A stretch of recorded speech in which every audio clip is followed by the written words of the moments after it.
Hello, hello, hello to everyone out there in internet land. We're here. Very windy out there tonight. Brr.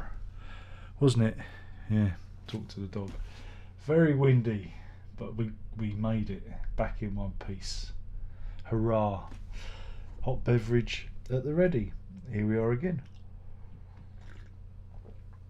Oh, what's a hot beverage? And we've got Pinks in, we've got Payne in, we've got Renee in, we have Muntins in, and let's chew the fat. Ellis is in. We're all here. Everyone's here. Everybody's here. Happy as can be. Is it worth me sending the link out? I don't know. Does it send the link out anymore? It used to. Social alert. Facebook. Oh no, wait a minute. Connect account. Oh, I didn't know I connected. Would you like to continue? Continue as Darren Locke. Yes, please. That's me. Yeah, that's good. Hooray! Everything, yeah, update. Hey, good one. Right, that should work. Everyone should be seeing it now. I don't know. I guess they are. It's hard to say, really. Anyway, who else is in? Eggs is in. He wants to know how the groove has been. Very windy. But, you know, got there in the end.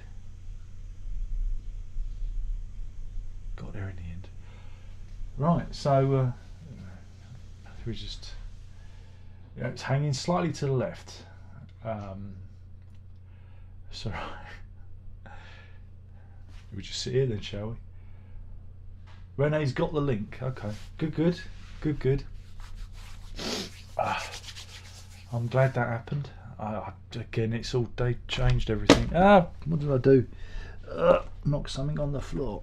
Here we go. Move the microphone. Not quite in shot. There we go. Oh, I think I've scared the dog off. What's the matter? What do you want? You can go upstairs. Okay. She's deserted me.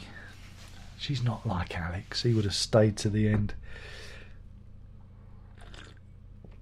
So yeah, what should we talk about?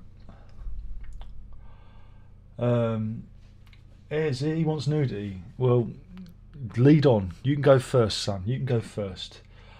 This guy says, greetings from Canada. It's very cold. It's cold, isn't it? Isn't it cold there? Hope you don't mind paying for Harry and Meghan's security.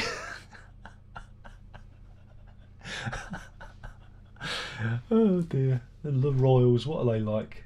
Munton's been listening to Rush's Power Windows. I've not been listening to Rush. No, absolutely not. No way. Same thing about Neil Peart. Another one gone on to 67. Yeah, I mean my grandmother went at 67. My mother would have been 67.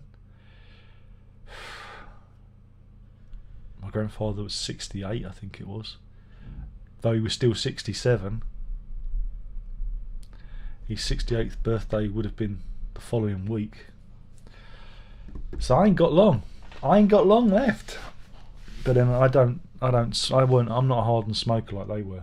My great grandparents, they all lived into their 90s, and they didn't smoke like chimneys. So there's a little hint there, little health safety tip there for you folks. But there you go. Yeah, well, these things happened. Don't know. But remember, folks, I'm still here. I'm still alive.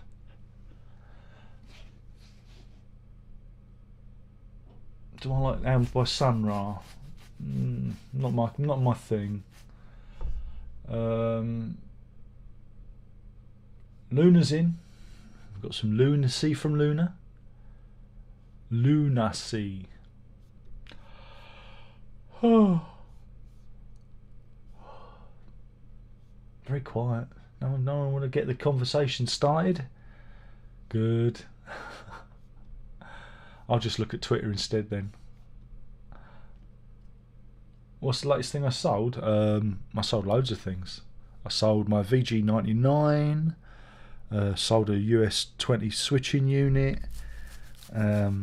Oh God, what else was there? Basically, I'm just getting rid of everything. What else was there? Was something else?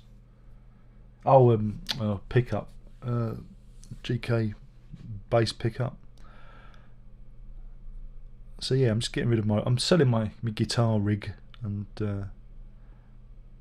that's that, which is nice. I get rid of all this cabling and leads and the great big unit that's been sitting there all this time. I can't wait to sell that and get rid of that out of the house. But yeah, everything must go in the great Darren Lock sale. And then, that's it really. But thanks for asking.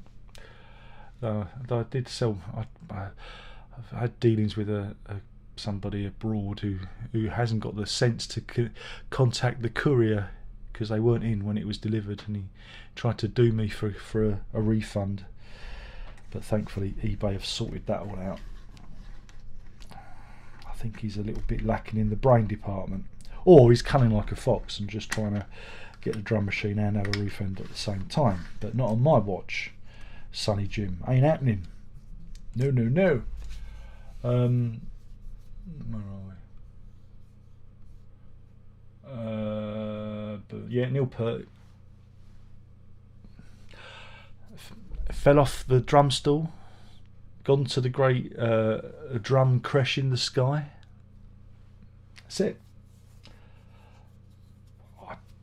I wouldn't say I was a fan of Rush, but I appreciate the rhythm section.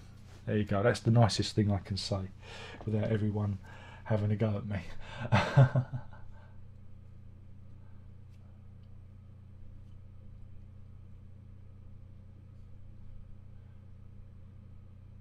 Brendan goes, Who album? I know. What Who album? Apparently there's a Who album out. I don't know what he's talking about. NAMM this weekend. NAMM. You weren't at NAMM. You don't know what it was like being at NAMM. Yeah. Cushion says, I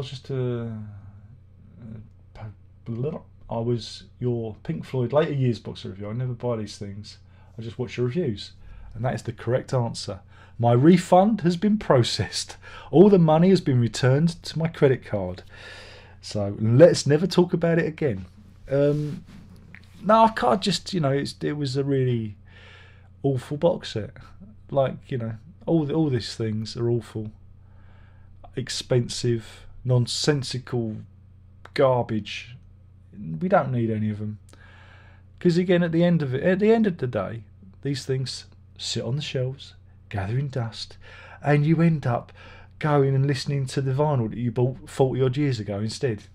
Yeah, crackles and all, or CD or whatnot. Insert your platform of choice, your format or media of choice. You fill in the blanks. I think it's all gone crazy. Stogo says not got a PS4 but an interest in the PS5. I find Sony as a platform rather dull. But then I find in console gaming boring at the moment anyway, apart from the Switch. But then I use that to play old arcade games, because they release these arcade classic things and I buy those and I play those instead. I get great deal of enjoyment out of them. But I'm more I'm an Xbox platform guy, and they've got a thing coming out at Christmas and it's like, it's going to be faster and sharper, and you'll be able to shoot more people in the face quicker. And I'm just it bores me, the innovation. There is no gaming innovation there, and I find like AAA gaming rather dull at the moment. Yeah. So that's that, and that's why I have things like this. It's a Game Boy. It's a genuine Game Boy. No, it isn't. It's a Retro Flag GPI case, which has a little Raspberry Pi computer in there, and I play all sorts of old games and Game Boy stuff and whatnot for free. It's nice. I like it. But no, I don't know. I don't know. If I had the money, I'd probably go PC gamer again. Though I am interested in the new flight simulator game that's coming out on the Xbox. That's probably the only thing I'm interested in, and it's got to be the dullest game there is. It's because it doesn't involve shooting people in the face. Yeah, so there you go. But no, I'm not interested. Not interested. Nah, not for me, Governor. Thanks for asking.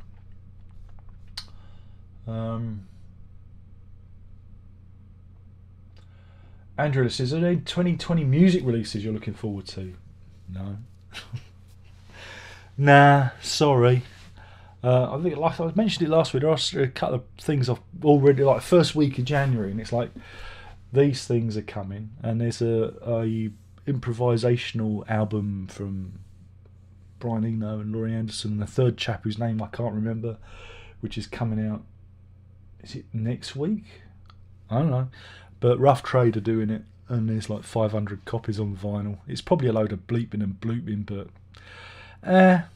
if I miss it, I'll be upset. So I might as well get it in, and then I can sell it on if I don't like it. And then there's again another Eno. It's Eno and Roger Eno are doing they've done a double out. They've done not a double album, but they've done a duet, a collaboration album, which could be interesting because, you know, they don't do a lot of stuff together.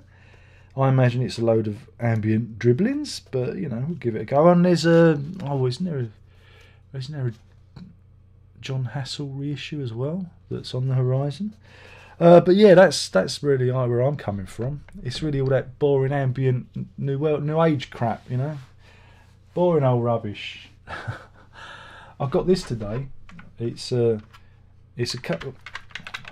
Someone's put the thing in there. Let me just get the thing out. This is a record that I meant to have got, years ago, and it slipped my mind, and then it came back at me. I remembered it, and I thought I should get that. And this is a cover version of Eno's taking Tiger Mounted by Strategy. I had to get a second-hand copy. This was out in 2004 to celebrate the 30th anniversary of that album. And it's by Doug Hilsinger and Caroline Beatty. I've only heard half of it. I've heard the first side. That got me in the walk to school this afternoon. And I'm enjoying it. And I thought I'd get it and do a review, because that's the sort of thing I do. So that's what I got today.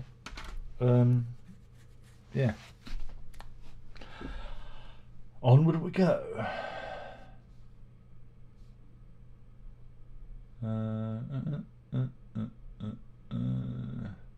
Pain is in. Another Pain. We've got two Pains. Pink says, I'm looking forward to Giles' autobiography. Oh yeah, that's coming out, isn't it? That book.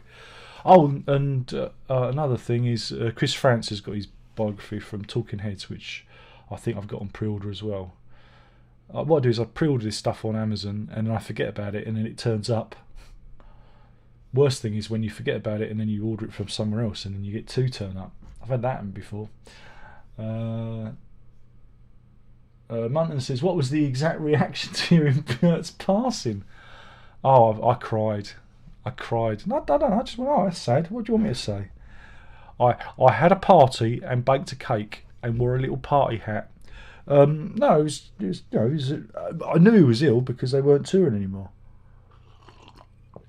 And whenever they were broached about it, it was like, yeah, we're not touring.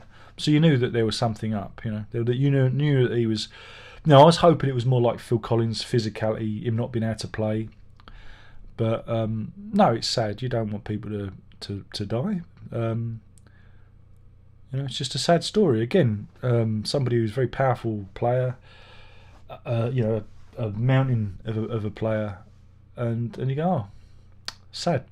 And if you followed me on Twitter, you'd have seen my reaction, or Facebook, and that was my reaction to it. You know, but it comes to us all. Death the leveller. It's the one thing we can expect. Death and taxes. Remember that, folks. And disappointment. Utter disappointment. Crankle Cut says, do you think Rush would ever try and continue without him? Well, they might do some tribute stuff. They'll probably get that guy who was in Dream Theater to play for them. But you know, it's up to them. This might be the thumbs up that I need. You might say, you know, you might have said something to them. Oh, you can keep the music alive or something, or do a different project. Again, I don't have a skin in that, in that race. It's not something that I'm interested in. You know, I couldn't give a monkey's. Russia, were always running on vapours anyway, weren't they?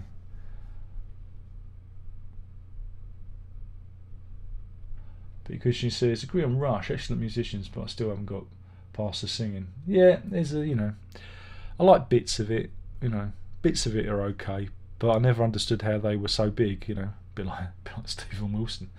You hear this stuff and you go,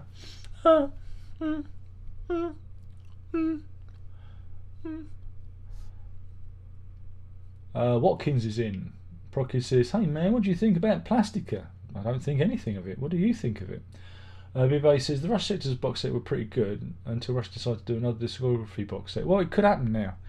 When they hit a milestone, a special year, 2023, is that their, would that be their 50th? Would it, or was it their, I don't know. I'd have to take my shoes and socks off. Yeah, 2023, that's when there'll be a box set. I mean, their discography, again, when it comes to reissues, is all over the place. They're not standardised. You get a bit of this, like 2012, 2112, 2012, 2, 112, 211, 2. You've got to do all the formats because people get upset if you get it wrong. All these box sets, like Hemispheres, was in a different, it's nothing standardised, nothing standardised. So, yeah, probably you would get another one. I mean, the Sectors one, again, you've got to remember how they did that. I think they were saying, like, they were under 20 quid when they were released at the time. And, yeah, I think they weren't complete, but for what they were fair for the price. They weren't £429. You could buy them at a time, one at a time. So, you're paying like 60 quid for the entire, that part of their discography, which I thought was, and then the other one, the other box set was, again, and that was, you could pick that up for under 20 quid. So it's a very, very easy and reasonable way of getting their discography. But don't tell that to Pink Floyd, okay? No. Martin says, Geddy's voice took a long time to grow on me. First song I heard by them was Anthem. I had mixed feelings, but now, of course, I love them. For me, it was Grace Under Pressure. I've probably told this story. It's probably out there in one of the videos. How did I get that? I think, yeah, my mum's partner / boyfriend had a cassette tape of it, and he said, "Oh, you might like this." He was a big Jethro Tull fan, and he hated Genesis, so you could see we didn't always have good musical conversations. But the rain's pattering on the window. It's not very nice out there. And I listened to it and I kind of enjoyed it because it was the 80s and it had an 80s sensibility to it. And again, I have a soft spot for that album, and I know that album. If I listen to it, it's an album that I know of theirs. And then 2112, 2112, 211, 2, 212. And then I like that one, but the rest I'm like, again, I like bits. There are bits that I enjoy, a bit like Tull in that respect. There's bits that I enjoy, so but again, they're not prog, they're more pop than anything else, so Lenin says, if you think Geddy's singing is annoying, what do you think of Led Zeppelin and Deep Purple?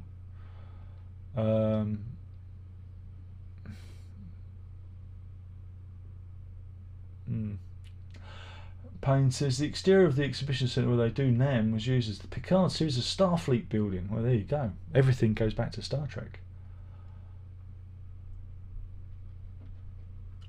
Everyone's going on about their favourite Rush album.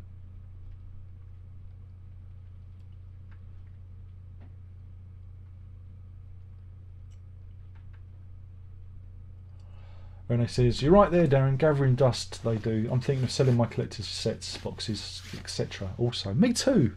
I mean, I already have done. I've cleared out some of them. Probably going to get rid of the Hackett Premonition set next, and the other one I can't see the shelf. This is when I realise my eyesight's gone to shit. I can't see the shelf. I might get rid of the Stephen Wilson's vinyl box set. Problem with I've got Eno Music for Installations on vinyl, but it's signed. And I don't know whether to flog it and just maybe downgrade to the CD set, because at least with that I might put it on. Listen to ambient music on vinyl is problematic because of crackles. I don't mind crackles in rock music and stuff like that, but when you're trying to zone out on, trying to bliss out, any pop or crackle can destroy the ambience. And then there's all those fucking King Crimson box sets, but we don't talk about them. It's that collector's thing. I think I'm going to do it. And I go, oh yeah, but you got the collection, Darren. Think of the collection. So it's like a slash and burn thing. It's like I've got to get rid of everything. Maybe just keep the vinyl, and then But it's just there's so much to sell. I'm overwhelmed by it. It's too much to do. So maybe if I did it in blocks, but then if I do that, I might get regret. Seller's regret. So if I just could get rid of it all in one go, it might not hurt so much. It might not feel it so badly. Because I've done that before with other bands. I've just kind of put everything up and it's gone, and you don't feel it. But when you've got that collection, it's just so blooming big, so blooming big. And again, I've listened to it, and I don't tend to read the booklets because I've read it all before, and that's that. So what is there left for me? There's not a lot left. When you look at it in a really critical eye, there's very little left. And a lot of this stuff that I've got, I've listened to once, and yeah, you might crack it out on occasion,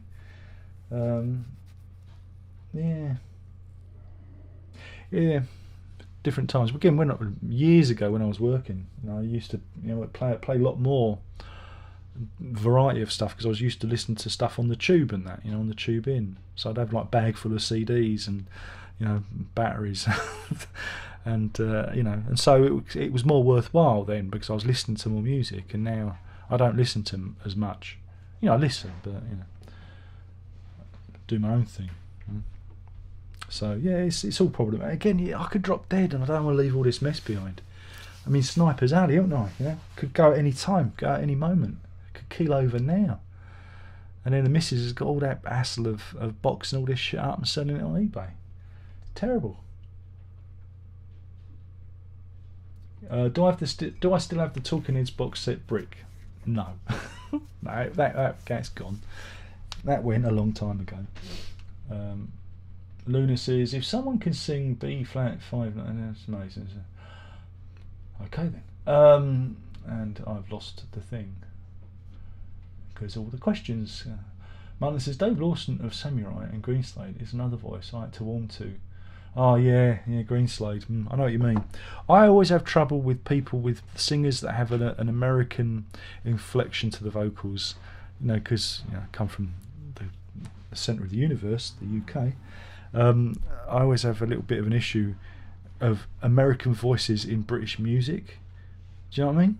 I don't mind it so much in American music because you expect it to be there. It's like someone with Japanese singing country and western. So that always kind of rattles me. But I know what you mean. 983 says, I'm just purchasing physical media as a substitute for my ornaments. They look nice in my bookcase, but rarely can be bothered to watch, listen, as it's too easy to access on the internet. Absolutely. You have all these DVDs of concerts, and now everything's on blooming YouTube. What's that all about? I mean, crikey, if you bought that Pink Floyd box set for real, you'd be very disappointed when a lot of that content is suddenly appearing on the Pink Floyd YouTube channel, wouldn't you? Be a little bit disappointed. In the old days, you bought something because it was the only way you could see it and access it. It had a rarity about it. But nowadays, Teddy says, I have the Switch and the PS4, but also on a gaming PC someday. Well, I was a PC gamer years ago, and then I stopped. And then it was around the time of the original Xbox, because I like the idea of like laying on the sofa playing games. You can't really do that at the PC. It's all very stiff and sit up straight, boy. when you're at the computer, you know. And there's nothing better than lying on the sofa with your legs up playing. So that's when I kind of parted company. But before that, you know, from 90 to the turn of the millennia, I was a PC gamer, you know, did all that stuff. But you know, yeah.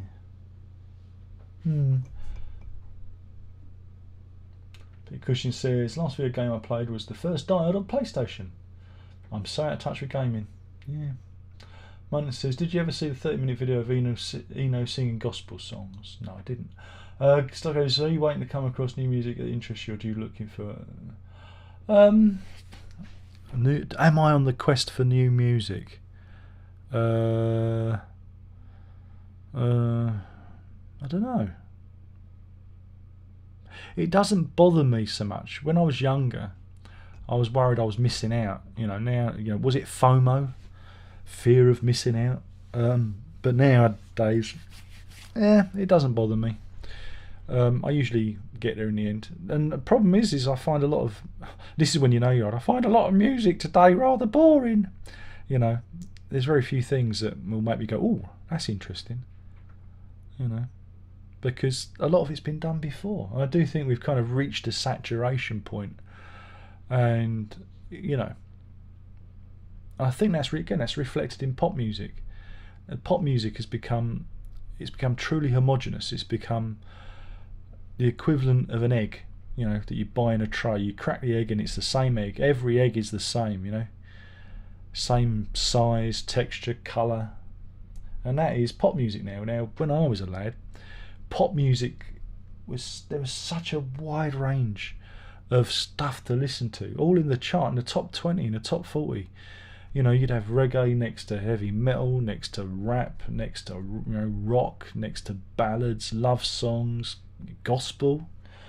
You know, there was just so much interesting stuff to listen to. And again, it might not necessarily be stuff that you'd think you'd be interested in, but it was about craftsmanship, it was about musicianship and telling a story. And nowadays you don't tend to, you know, Grandpa Locke's going off on one, yeah, kids, get off my lawn. The music, you know, the pop music today is just utterly facile. It is just facile. There's none of the ingenuity or the eccentricity, you know, none of that weird left field shit, you know, that you used to get in music. It's all pretty safe and sterile, and you know, and that's what we do now, and that's reflected in music in general. You know, and that's that. I mean, there's probably really interesting stuff going on out there, but I don't think we're hearing it. It's probably happening in bedrooms and in places where there's not a lot of you know, coverage. It's probably happening in places where people are doing it for fun, where no money is exchanging hands. But who knows? Who cares? It's not for me to worry about. I've got other things to worry about. Ajax says, "Why anyone interested in the new Peter Jackson Let It Be movie? I've just watched the original on YouTube, and it shows them four mates having a laugh, and it shows how good musicians they were at that point." Yes, I'm interested in it. If you'd seen his World War One documentary, that was a work of. I mean, actually won many Oscars. It should have just swept the board. It was just a fantastic piece of work. He's been given full access to the archive. So you're going to see something completely different. And who knows what we're going to see? Who knows what story is going to be told? So yeah, I'm interested in that. Christian says, you never hear anything about the Eno twin brother, Ian Eno and Philip Eno.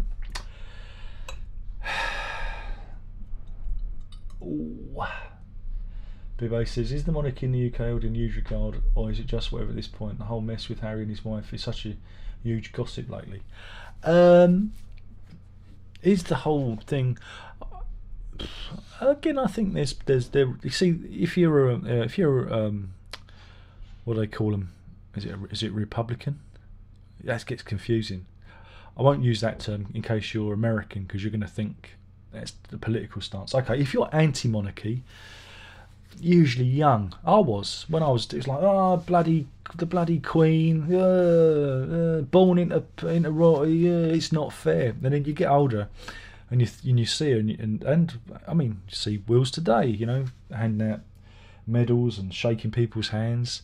A life of service. Okay, they get to live in luxury, but it's still a life of service. He can't say, fuck that, I'm not giving out the knighthoods today, I want to go and see Star Wars at the Woodford Odeon. You know, he can't do that. He's bound by his royal duty, and that's what you're seeing with Harry and Meghan. He knows he's not going to be king, so he can he can do what he wants, you know. And why should he be bound to it? And I understand that. And I think good for him. And you know, why wouldn't you want to be normal? Because I don't think being royal is all it's cracked up to be. Ask Prince Andrew. But yeah, I mean, the whole Meghan Harry situation, again, it's all been blown out of proportion. You know, he's young. He wants to. You know, he wants a different life. He doesn't want to be, you know, down the pecking order. But he's got to make his money, so he's got to go and get a proper job. And there's plenty of things he could do with his experience. But what I'm a little bit niggled about is him, you know, registering the Sussex Royal trademarks, because they're just going to cheapen the brand. You know, to use that, you've got to be a royal, and if you're going to be a mini royal, then selling tea towels with your face on, is that a good way of making money? I don't know. Maybe it is. But it kind of cheapens the position. So I can understand why the old Queenie would go, oi, not on my watch, and have a word. But, you know, it's his life. If that's what he wants to do, that's his business. As long as it's not affecting me, you know, I don't really care. I just think it was, you know, it's unfortunate how the media just spins all this out, and it's just, you know, it's boring. There's other news, you know, like the absolute fudging of the you know, Rochdale, you know, paedophile case, and how the police just let them get away with murder, literally get away with murder. But instead, these other stories are a distraction. Like Brexit's a distraction. You know, this is a distraction. You know, it's all there to numb your senses so they can con you some other way. You know, but yeah, good for them as long as they're happy. That's that.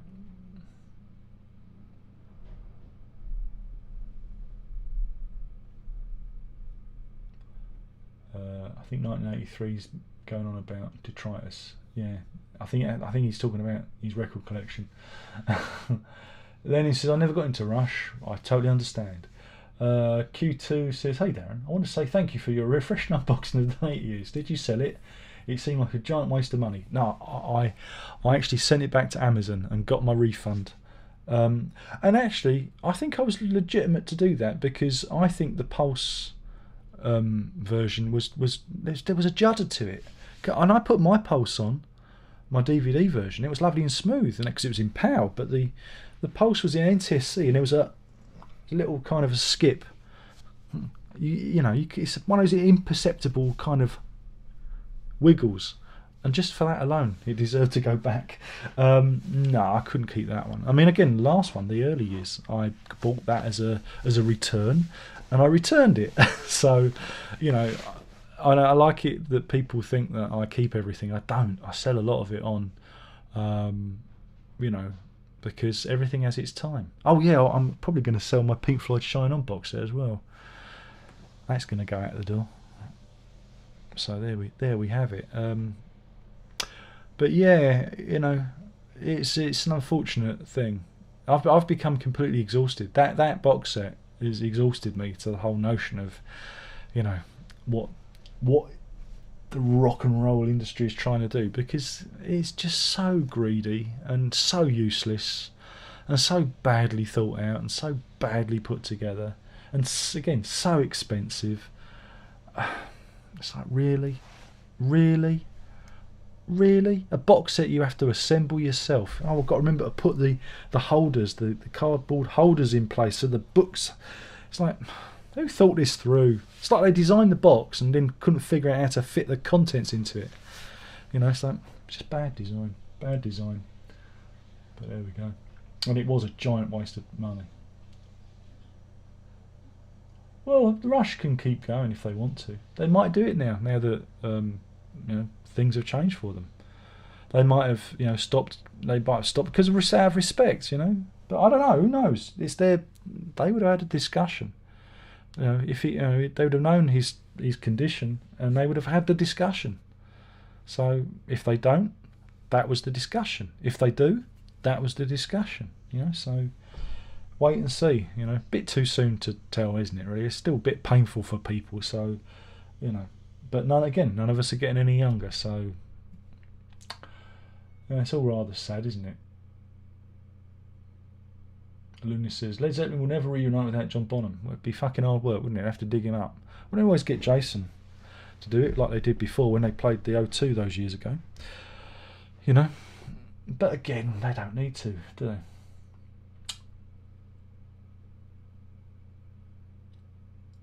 Stargoes says, me and HMV this evening, the Jimi Hendrix Experience tribute concert.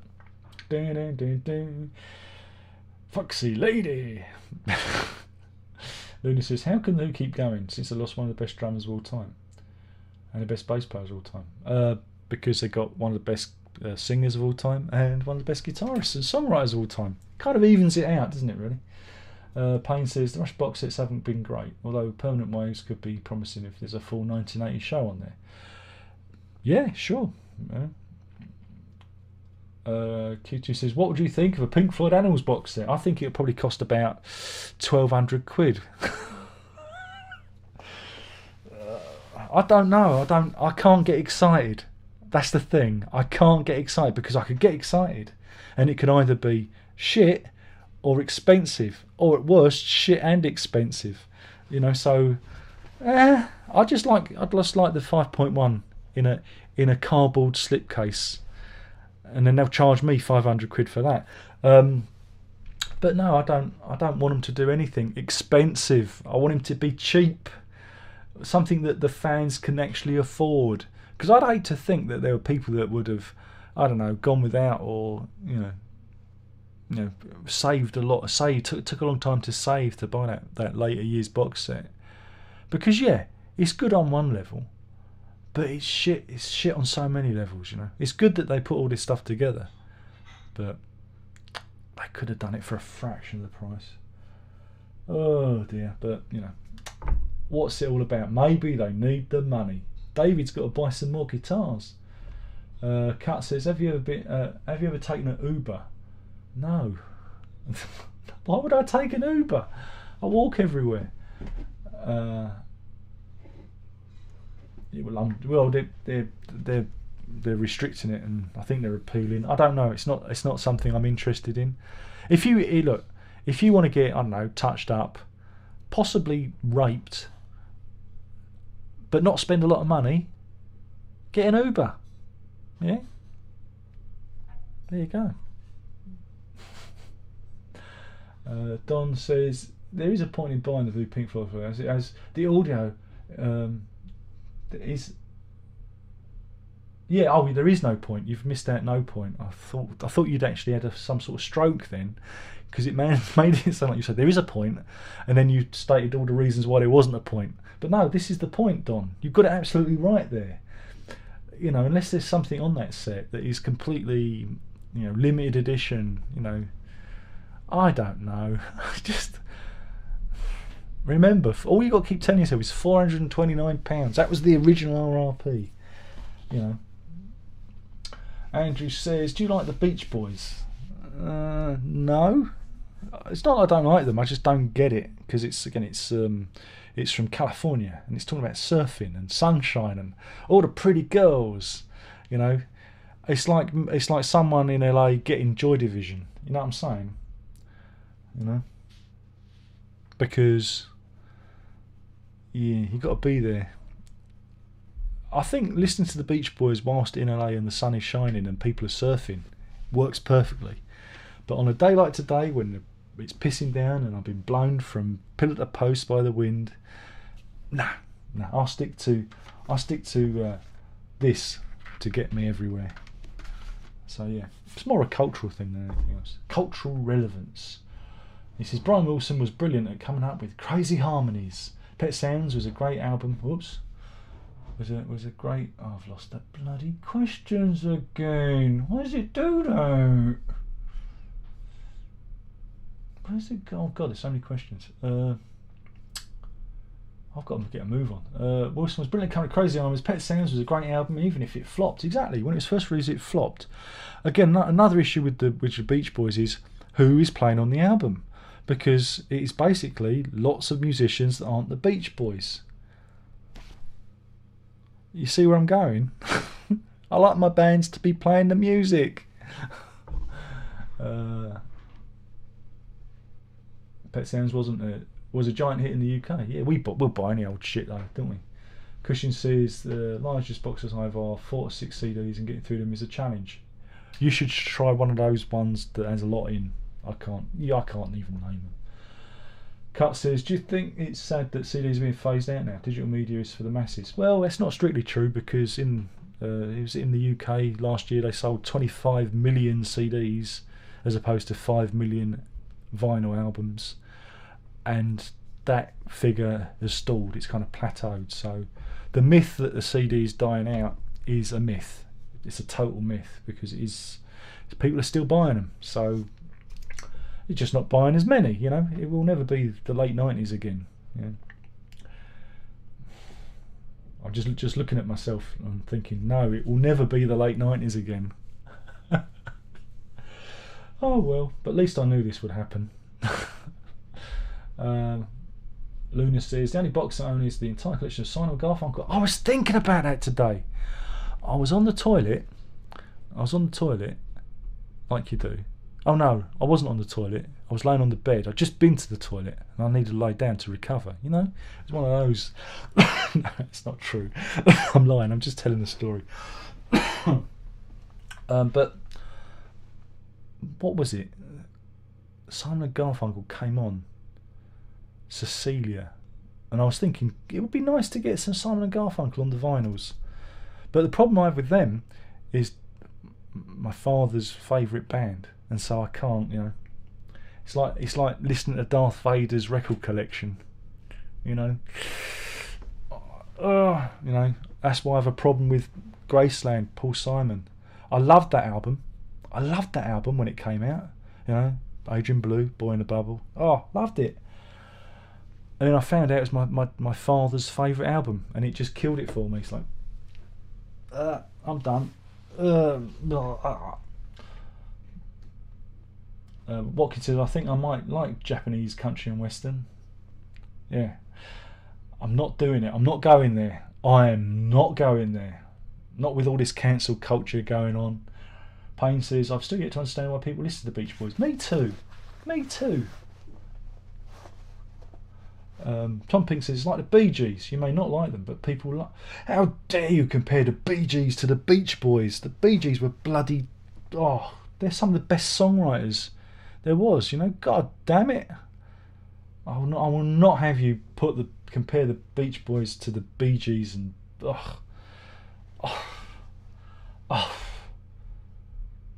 Luna says, Beach Boys make great music, define the California sound, exactly. But they never did change music though, that's the thing. You say, oh, it's like Sgt. Pepper's, that Pet Sounds is like Sgt. Pepper's. It ain't. That's a myth. The Beach Boys have had zero influence on the pop, you know, on pop sensibilities and rock sensibilities, because everyone would be doing songs like the Beach Boys. But they don't. Everyone does songs like the Beatles. I rest my case. Funny says, I honestly think that Metal should get its own box set. Yeah, I think it should. Well, it's, you know, 5.1. They could do various mixes. I'm sure there's a quad mix of it as well. Sean says, I've got one of those Kallax units for vinyl, 3 shelves of CDs. I now go to my room. If something comes in, I'll get rid of something. No point in letting it grow. Exactly. And that's what I've got. I mean, behind me, I buy CDs and then something has to go, you know. It's like, got to make space, because I've filled this up. This is filled. Trust me, there are spaces, but down the bottom there's stuff doubled up and everything. So this is filled. So every so often I have a little pare it back a bit. All right, Marillion's going to have to go to make way for some more. But no, it's the same with the vinyl racks I've got. I've got 2 racks, and you know, and it's like they're nearly full. So I'm going to have to start. Oh, maybe that. Yes, Heaven and Earth blue vinyl. I have to go, you know, or whatnot. But yeah, I know exactly what you're saying there. Everyone loves ABBA. Monica says, I'm sure people's brains are differently wired because people who are fans of Queen and Genesis are a bit not normal. Excuse me? I think you find we are normal. Bloody cheek. Cut says, I was going to buy the Discovery box set until I remember the negative review you made on it, and oh, by the way, it's the way to go. Absolutely. Discovery's got fucking pyramids all over it. What's with triangles everywhere? What the fuck? We get it. We get it. You did it with the Dark Side of the Moon, right? We get it. We get it. But you don't have to put it on every CD. You don't have to ruin everything. Terrible, terrible, terrible. What is love? Baby, don't hurt me. Don't hurt me no more. Was it Hadaway?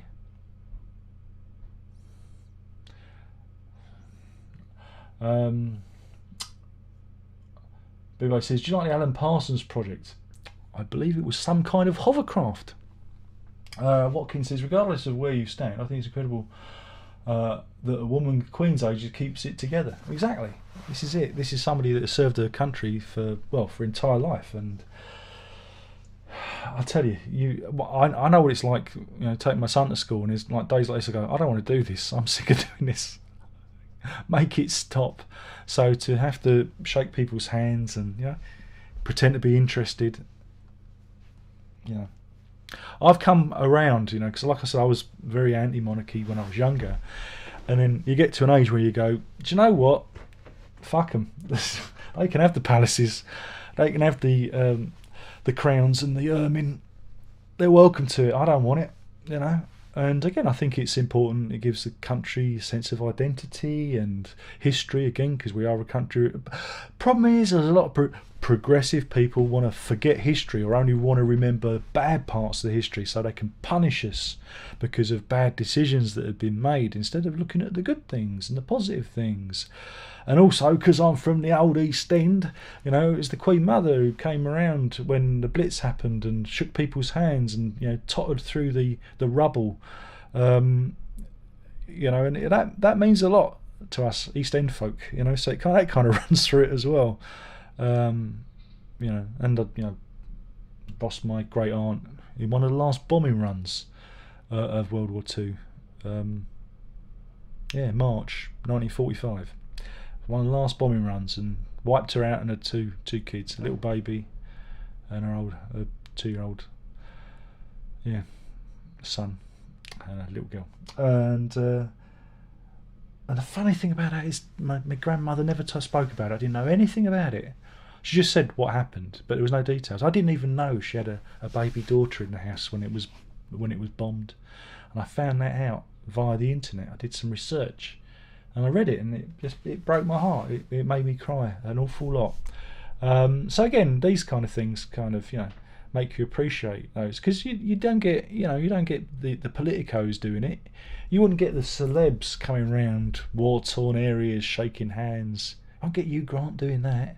Too busy looking for prostitutes, you know. Well, there you go. Lenny Lewis says, do you think I should be normal despite my autism? You'll never be normal, but you can pretend to be normal. Not because it's the right way to be, it's because it will save you a lot of grief, because there will be people out there who will try to exploit your condition. I'm doing it to protect you. So yeah, try and put on a normal act, keep it down, because you could end up in a whole heap of trouble, because there are people out there that will exploit you for your condition. The disabled are constantly exploited and you know, taken advantage of, and it's just, you know, murdered because of their their differences, and if you can pull off an act, you're in a lucky position that there are no outward signs. You haven't got a big A tattooed on your forehead, whereas some people who are in wheelchairs or are blind get attacked in the streets every day for just being different, you know, and having a harder life. Can you imagine what it must be like to, I don't know, go and stab a guide dog? Because it happens. Assaults on guide dogs are regularly, you know, going up. Imagine how pathetic you must be to attack somebody with a guide dog. So you're lucky. You have no visible disability. You can dodge the bullet. You know, that's the only thing I'd worry about. If we lived in a perfect world where we could all be ourselves and we could all just, you know, flip-flop around and nobody tries to rob us or kill us or use our house as a drug den. Cuckooing is a big thing that's happening a lot now. I don't know if you've got it over in your country, but it's a big thing that's happening over here, and they target the vulnerable. That's the only thing I'd say about being normal. And you know, but normal is more camouflage. Think of it more as camouflage to survive the real world. But when you get indoors, you can be as wacky as you want to be. Enjoy your autism, wallow in it. Renee says, collect all the stuff, look nice on the shelves, grab one out, look at it, and then suddenly I drop dead. Collection will end up, I don't know where. Might as well enjoy the money. Exactly. Just think of all the loose women you can buy. Yeah, all the coke and prostitutes we could buy if we sold our record collections. God damn it. Why am I wasting my time with this? Kat says, would you ever want to be a member of the royal family? No. No, I'd never do it. Never. You know, unless I was like, you know, unless I thought I could maybe change things. Unless I could wrestle power away from the politicos and I could create. If I could be your benevolent dictator, yeah, I'd do it. You know, if I knew I could change things and make the world a better place, I'd give it a crack, but not the way it is, because, you know, you're just there to be ridiculed and insulted and, you know, underappreciated, you know. But yeah, they get to sleep in palaces, but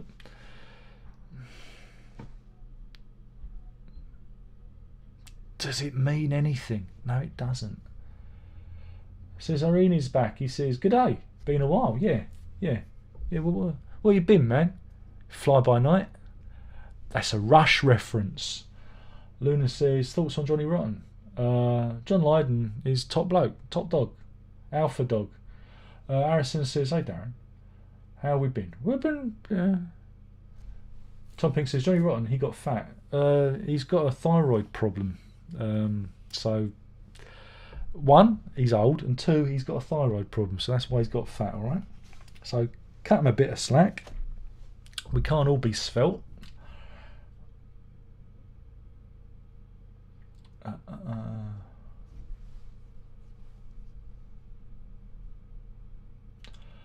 Well, Lydon's smart, and he's patronising because he knows he's talking to idiots, because people are stupid.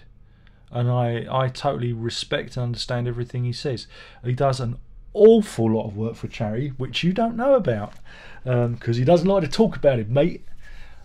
But yeah, but no, again, he's smartest guy in the room, but totally misunderstood. He's one of those guys that's, you know, totally misunderstood. Look, I mean, crikey, he called out Savile in the 70s and had death threats over it, so, you know. Production says, especially watching the debate between Lydon and Marky Ramone was embarrassing. Whatever. Pink Floyd didn't ever learn how to work a box set? No. Luna, he says, at least it's horrible and Jimmy Savile. Exactly. Oh, Jim will fix it. It always used to creep me out, but it used to be on, because we, you know, in those days we only had like 3 channels to watch, and there'd only be like one kids strand, so it'd be on. My grandmother used to go, oh, that Jimmy Savile gives me the bloody heebies, and I said to her, yeah, me too. But let's see this kid get their medal, you know. We can't just tolerate it for the kids, but I was never a fan. And he was never a fan of music. This is it. It was a great myth. He wasn't like, I don't know, other DJs of the time who really, you know, dug the music. He was just there to, you know, get influence and get power, you know. But yeah, thoroughly weird individual. But we all know he's innocent, because he was never found guilty in a court of law. It could all just be a load of deluded people. I mean, I heard about the dead bodies like fucking 20, 25 years ago.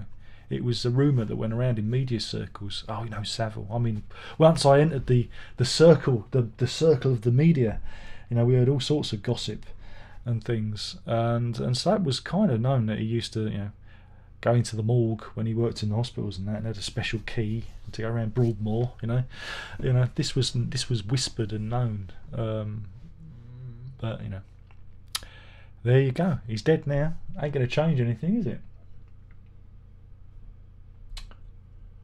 Where are we? When did I listen to License to Union? Oh crikey! Fuck. When was it? I can tell you. He says I can answer this. I can give you a date. Because people like dates, you see, because they're a bit weird like that. 3rd of June 2016. Bube says, I think David Gilmour loves these box sets simply because it's payday for him. Pink Floyd sets are cash cows. Yeah, I don't know. I mean, it's just weird. It's all weird. Ooh.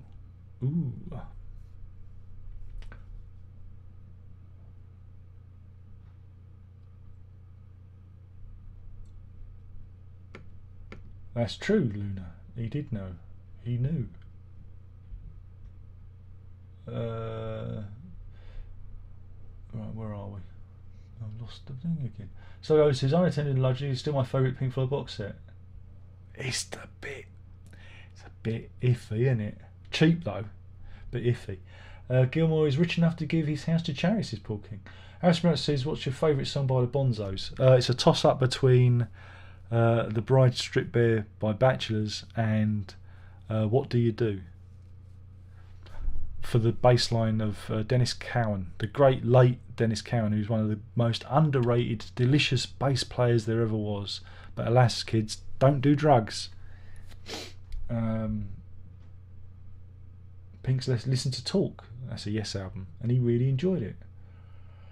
Cut says, there are so many Pink Floyd box sets out there, you can bury a man alive in a pile of them. The good thing is all those immersion sets, they kind of come down in price. You can pick them up for like 50 odd quid now. Not that that's a good price, but you know, they were going silly in the second-hand market a few years back, but they've been republished. So there you go. If you want to get in there.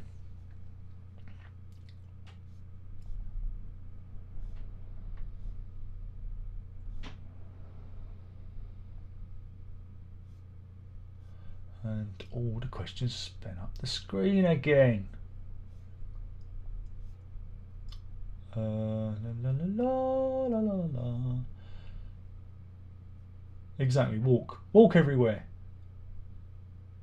Payne says, Pink Floyd will never understand the bang for your buck. No, but they'll bang you for the buck.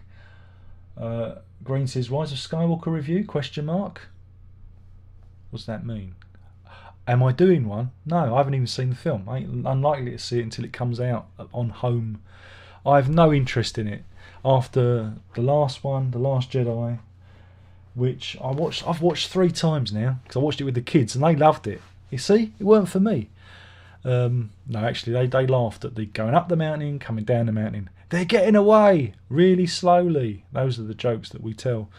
They was all right, they was all right with it, but I was, again, for the 3rd time, I thought, if we edited that bit out and just shift that around, it is a good film in there, but I just find it boring, and the whole casino subplot unnecessary. And the structuring of it should have opened with Luke and Ray on the mountaintop. Get straight, dovetail it, get us straight in. We don't need that bombing run crap. You could just have them being chased. It's just a lot of it is largely irrelevant.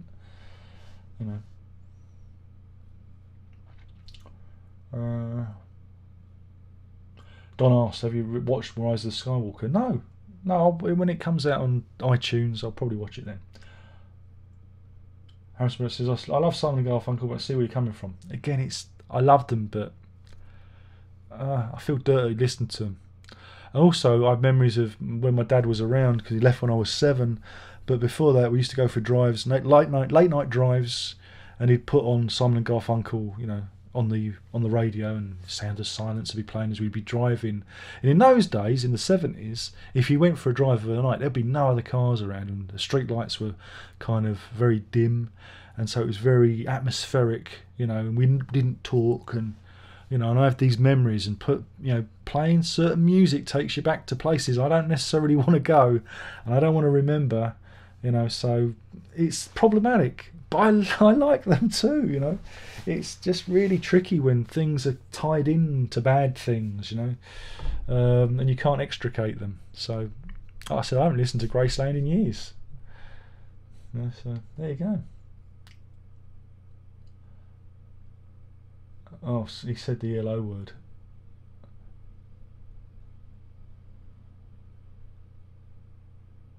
Beach Boys better than Black Sabbath? Never. Fuck off. Oh dear. ELO. Oh dear. Did anyone watch the Chris Packham documentary about punk on Friday when he goes on about ELO and Mr. Blue Sky? He must watch the live streams. I've got to cut that and show it to you. I'll do that next week because it is so funny. It's exactly what I say. Good old Chris Packham. Oh God, no, we don't want a Final Cut box set. Never. Then he says, thoughts on the band Chicago. Interesting fact here. There's a band called Chicago Transit Authority and a band called Chicago. Yet they've never played on the same bill. They've never appeared together. Isn't that weird? Ajax says, do you think any of the remaining Bonzo dogs will do it in French? Well, there's a show billed this year. They was all meant to be doing it as like a celebration because they won the court case to get their name trademark back to them, and they were meant to be doing a reunion. And well, Innis gone and put the kibosh on that, but it could be a tribute. It could be renosed. I don't know. I haven't looked for it. You know, it's just something I was aware of. But yeah, I don't know. Oh, ELO. Cushion says Alan Parsons is big into organic vegetable farming. Oh God, we do more bad jokes.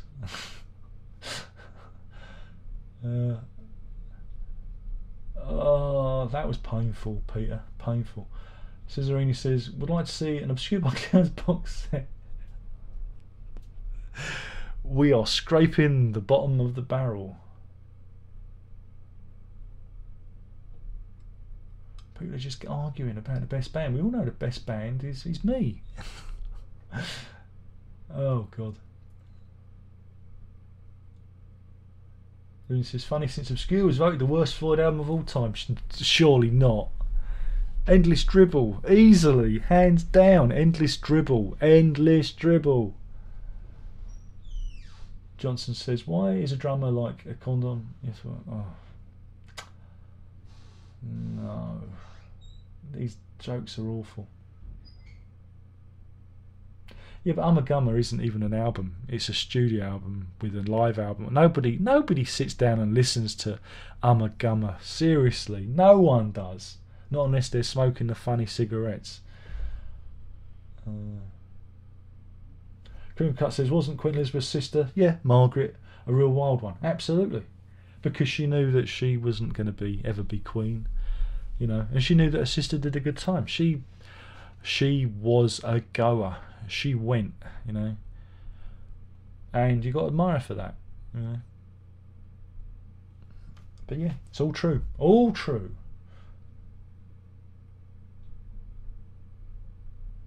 Paul King says, I hate Piper at the Gates. You need to go and check your head, sir. Check your head.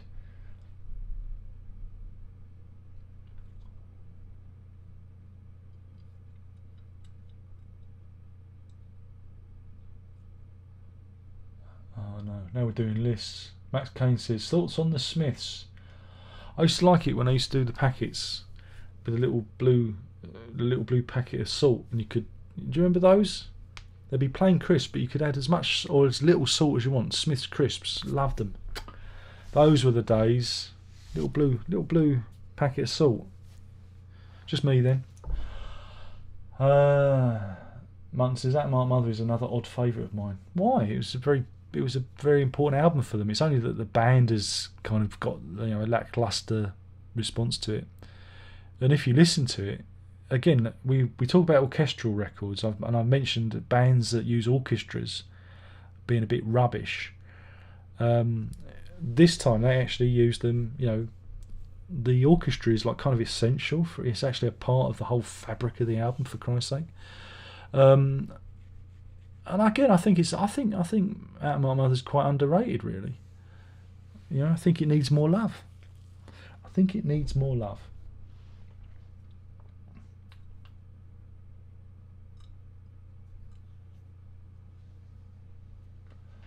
Munton says, Ricky Gervais stole the show by telling the truth. Oh, that cunt.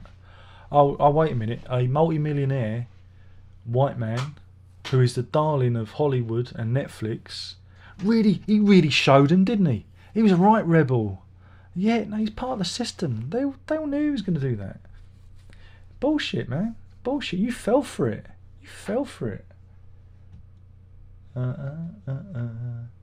Oh, God, too many questions.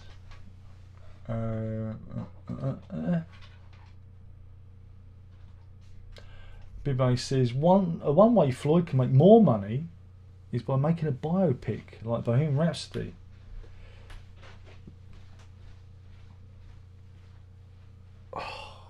Oh God, what's the story? Loads of boring people sit around staring wistfully into the distance.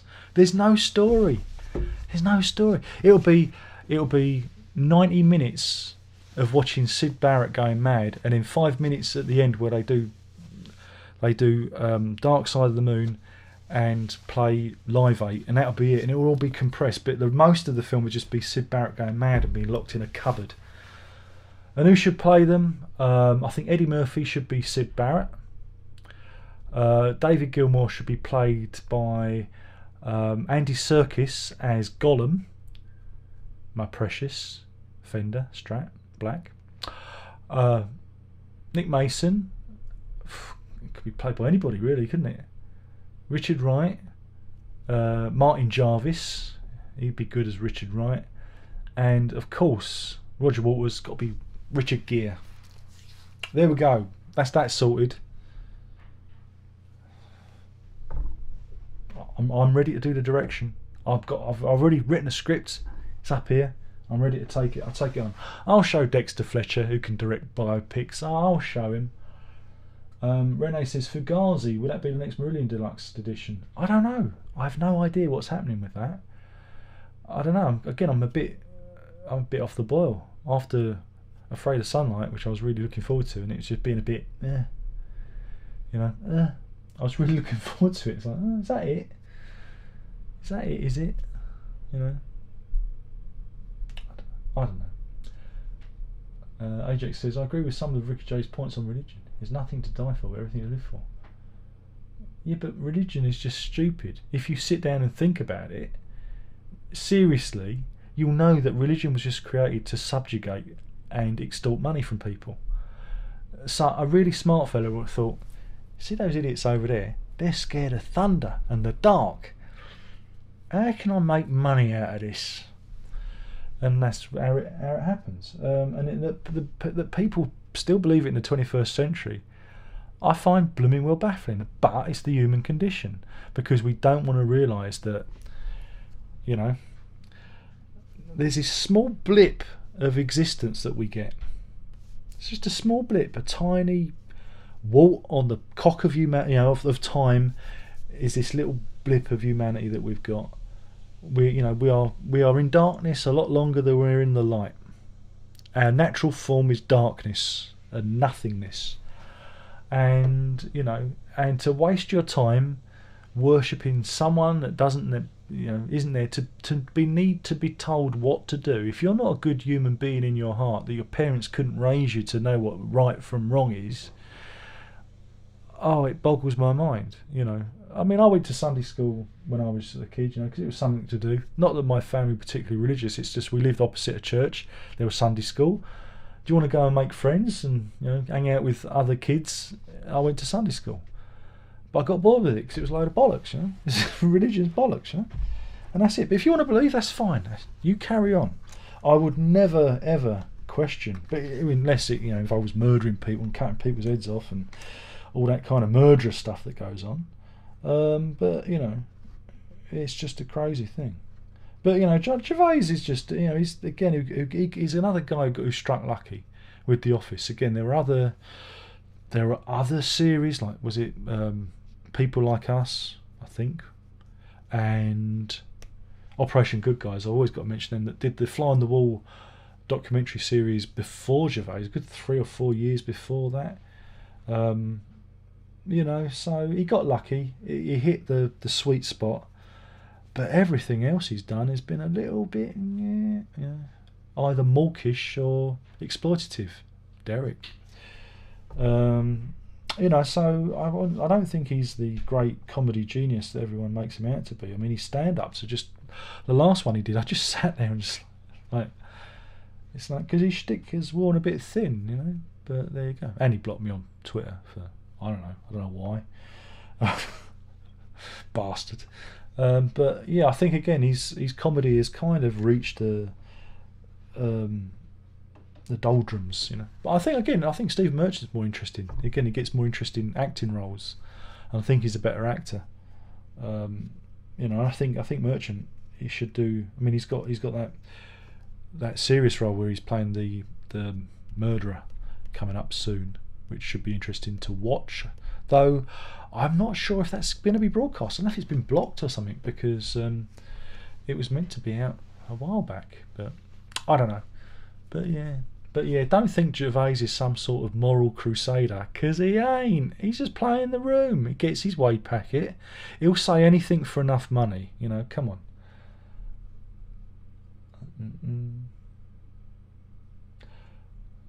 Daniel says they should have put the Blu-ray of the Wall in the Wall box set. Absolutely.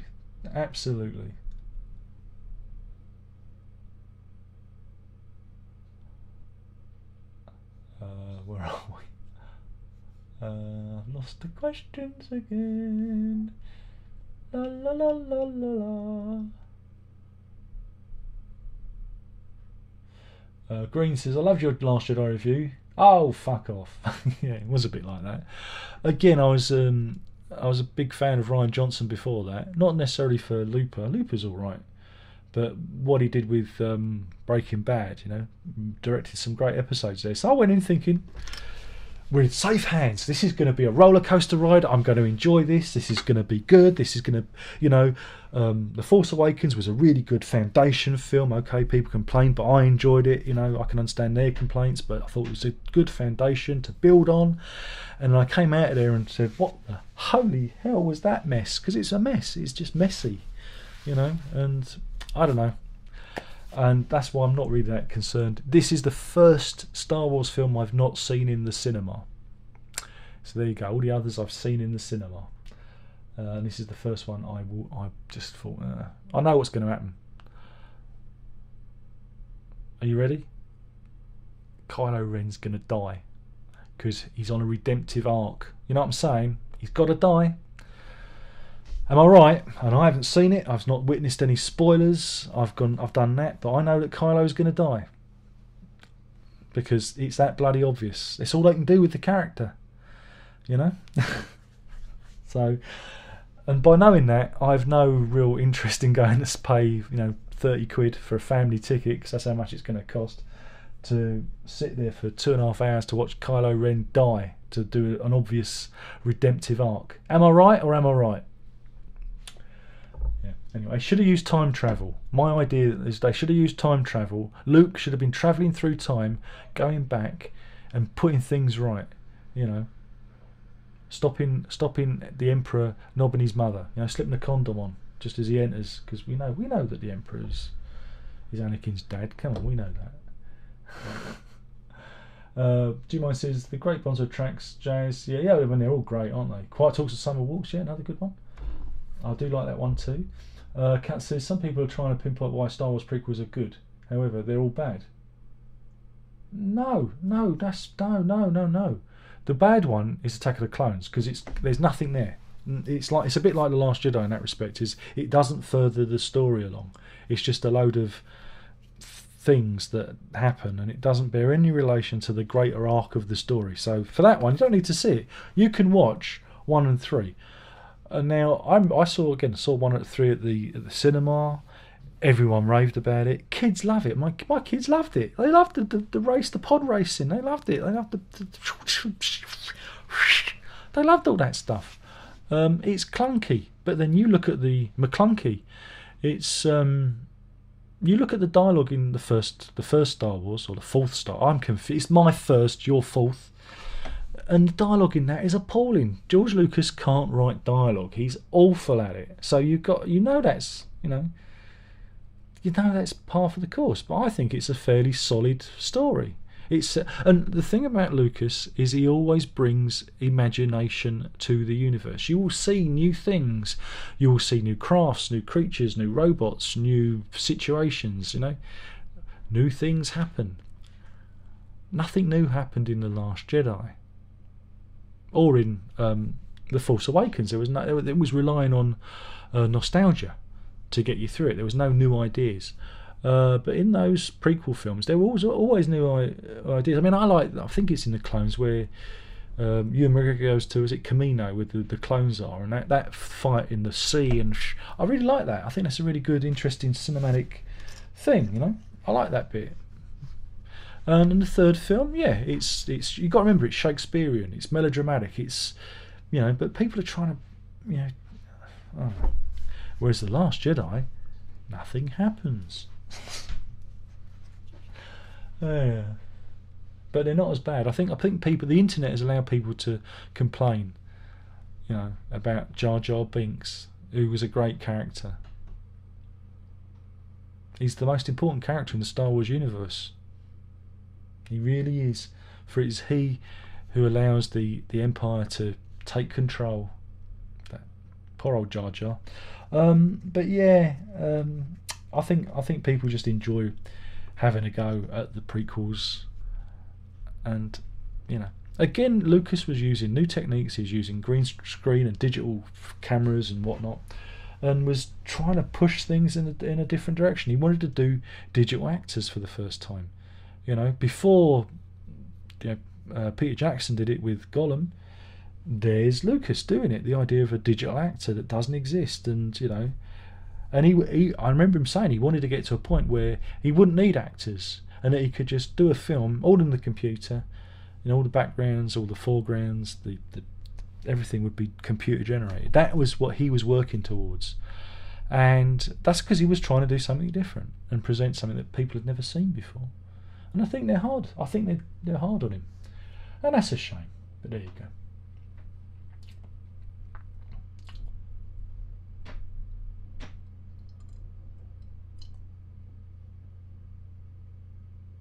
Why don't we like the final cut? Well, it hasn't aged very well. The problem with Roger Waters is he likes to write things. Well, he used to write things that really set an album at the time. I was listening to. Here we go. I was listening to that the other day, and again, that's right from the 80s, and we're talking about nuclear war and and the Cold War, and it was before the wall came down and all that stuff, and Live Aid, and you're instantly taken back to the 80s, and so it becomes more. I mean, I only got it purely for nostalgia reasons, and so it doesn't work.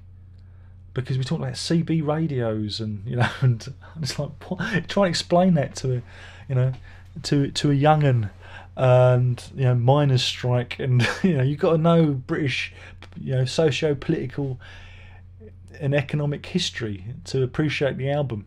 And the same goes with the final cut. The problem with Waters is he roots albums in history, and so they instantly date, and unless you really know what's going on, you're not going to get the full contextual understanding of the record. The good thing about Is This the Life We Really Want is he doesn't do that. He throws all that out the window. I mean, it happens again with Amused to Death. He struck lucky with that though, because history repeated itself, and we got 2 Gulf Wars, and so you could listen to that and it still chimed. But there's always something going on. But with Is This the Life You Really Want, Waters lets go of that idea, and he writes in a more he's more vague with his political standing, and he's wider brushstrokes. And for me, it works better because you can put that on.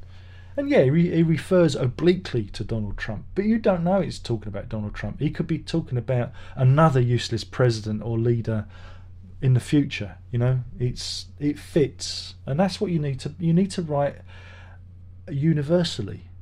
When you write about specific things, those songs tend to be a bit more clunky, and that's just for me. That may be different for you. I'm just talking from my perspective.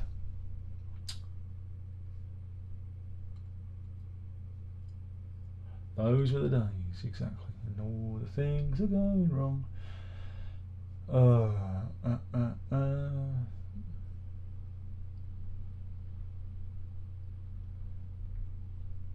Ashbert says, I don't mind acting like Mother, just wish there's a better song at the end of the album.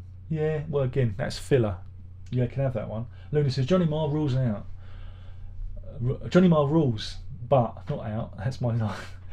Johnny Marr, right? Seen him play when he was doing those concerts last year.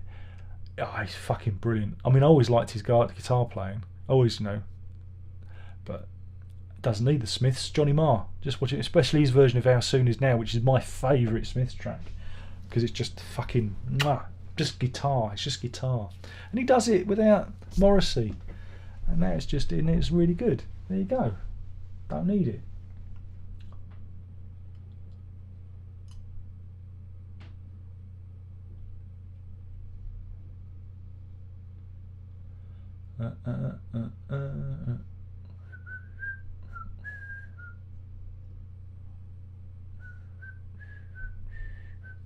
D1 says, I would get reincarnated 108 times. Where did I get these numbers from? Well, I believe that everything is energy, and so when we die, who knows what happens? Maybe our consciousnesses leak back into the universe and are recycled. Not reincarnation as such, it's just conscious energy. Who knows what goes on? That's the final adventure, isn't it? That's the final adventure. Not really looking forward to that one because of leaving her behind, but you've heard that story before. But there you go. Them's the cards you're dealt. Let's move on. So speaking of religion, what's your thoughts on Vatican and the Pope? Corrupt institution. Yeah, all religion's corrupt. Why the Pope? Why can't we talk about Church of England? Why can't we talk about all those churches in America? Every religion that asks their punters to pay up, come on, put some money on the plate, are corrupt.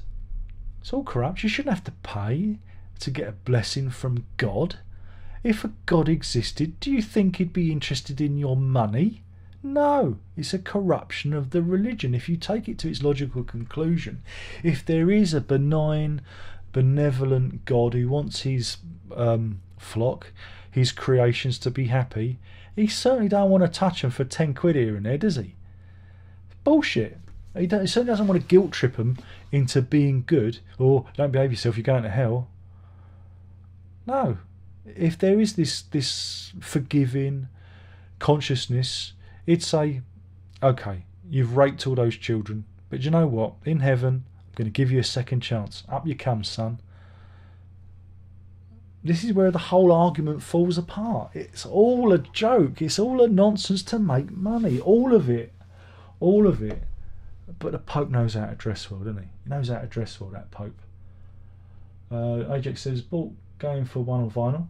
Can't stop playing it. Oh, you like it? Oh, I never really liked it. I like that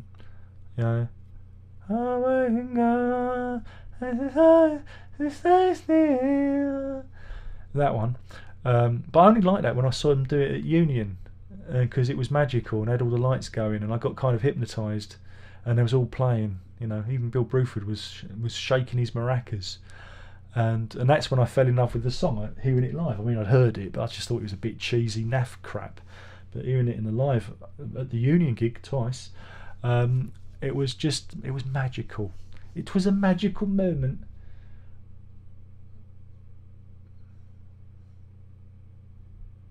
There's a lot of Richards. Religion, I don't understand innocence of it, since it's all about money and easily manipulating people's minds. Absolutely. There's no innocence in religion. It's all cynical. Looney says, no one likes someone going unless you're on the strange cigarettes. Absolutely. There you go. Of course I'm right. For once, no, I'm always right. You know that, Lenin. You just don't like being wrong. Okay? And this is the problem with a lot of people. Just don't like being wrong.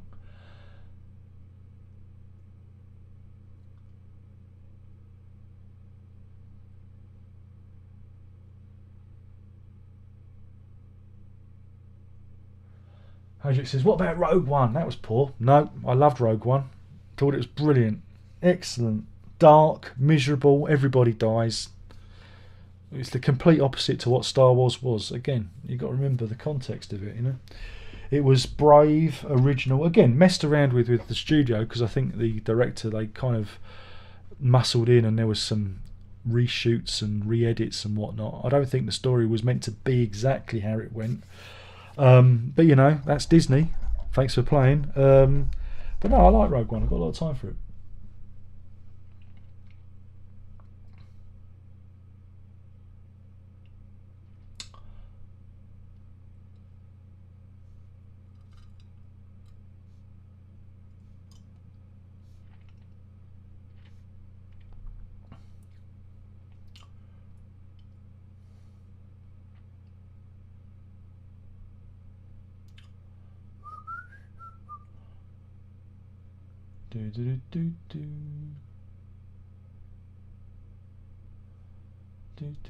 I'm sorry, I've just got to skim some questions because I just see what the time is and I've got to get off to bed because I've got to get up in the morning to do the school run. Oh no Final Cut box set, please. Which comedy flick is the most prog? Confessions of a Pop Performer. Thoughts on Stephen Moffat's Dracula? Bits of it I liked, bits of it I rolled my eyes at, but it was a lot better than Christmas Carol, which was also adapted, because at least it kept the basic tenet of what the character was about.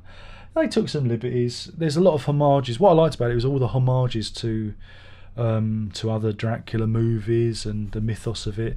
Seeing Catherine Schell in it from Space 1999 was a big thrill. I still would. But yeah, some of it was a little bit, you know. But you know, they're having fun. That was it. Better than Sherlock though. Sherlock's a load of shit.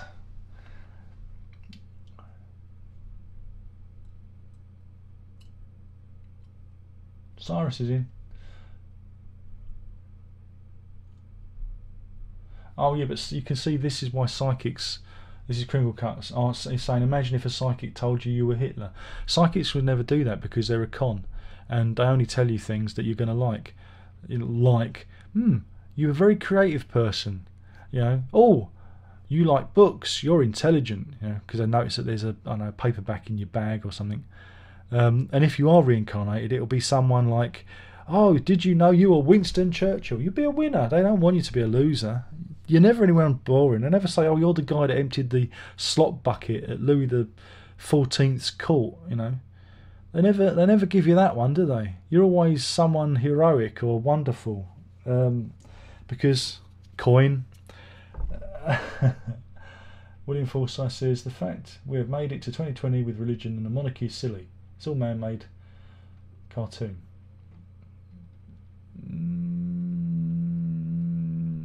Not a cartoon.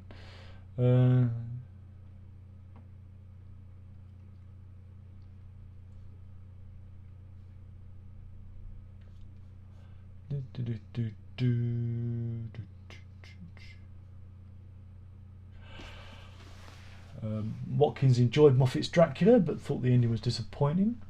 And he also said Rogue One is one of the best. Absolutely. How's the Fender XT12 been going?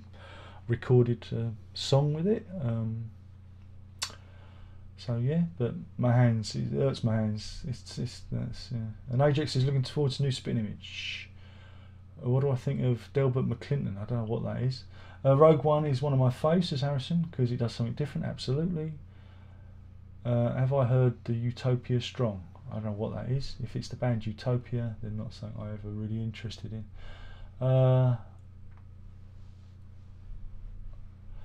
David Green likes Rise of Skywalker.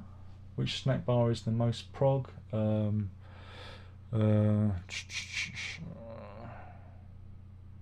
it's a tricky one. It's either a marathon, sorry Snickers, or a Lion Bar.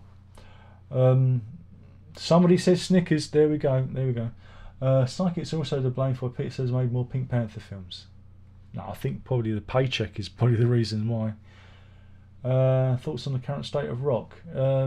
There's a current state of rock. That bloke's gone back to the Chili's though, so that's good, isn't it? Anyway, I've got to go because it's late. Thank you for playing. We'll do this all again soon. Remember, if you can't be good, be safe. I'm out of here. Ta-da!